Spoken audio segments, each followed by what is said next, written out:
When you look at who might be the MVP of this league through 13 weeks, look, there's a lot of great choices out there. We get it. Tom Brady had to sit out first 4 weeks of the season. Cowboys got 2 rooks leading the way.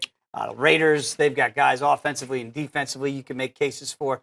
Give me your MVP through week 13, subject to change. My player's not a quarterback.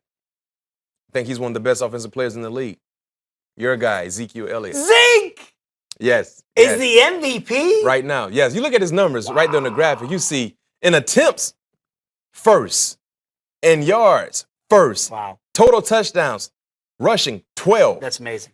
76 rushing first downs. That's amazing. First.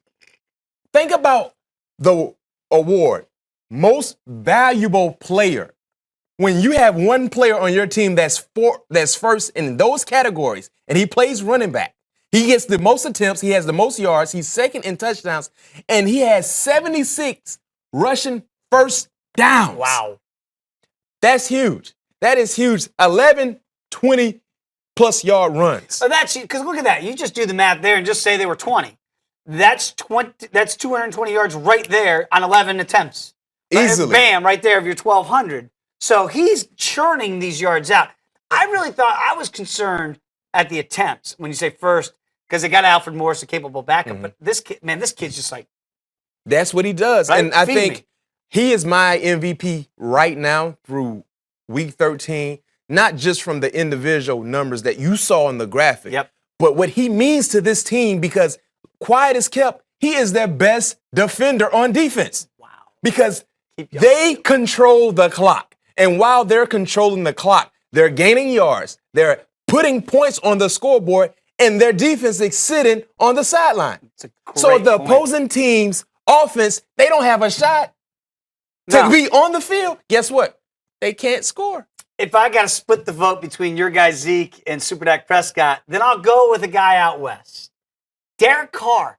I got to tell you, B-Mac, now, and I didn't see this. If you had said to me in September, would you ever think about voting for Derek Carr? There's no way the Raiders would be in that kind of position. Exactly. Because I didn't see him making these kind of leaps and bounds. But every year, this kid gets better and better. He's not even a kid anymore. And he does remind me of Brett Favre, and sometimes without the interceptions. Look at the touchdown to interception ratio.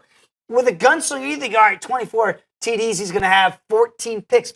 Five. Very smart with the football. Very smart. These are incredible numbers on a kid that's just getting better and a team that's getting better. And I already believe that if they're down in the fourth quarter, he can bring them back. That's the way I believe. I agree. And I just think right now, because Brady missed the first 4 weeks, and because I would split that vote a little bit in Big D, that maybe Derek Carr could be the guy to win the MVP, which is kind of mind-blowing. Because I know I didn't see that happening at the beginning of the season. That. And also with the Raiders having the record they currently have. Right? It's huge. But I would never disagree with your vote for 21 down there in Big D.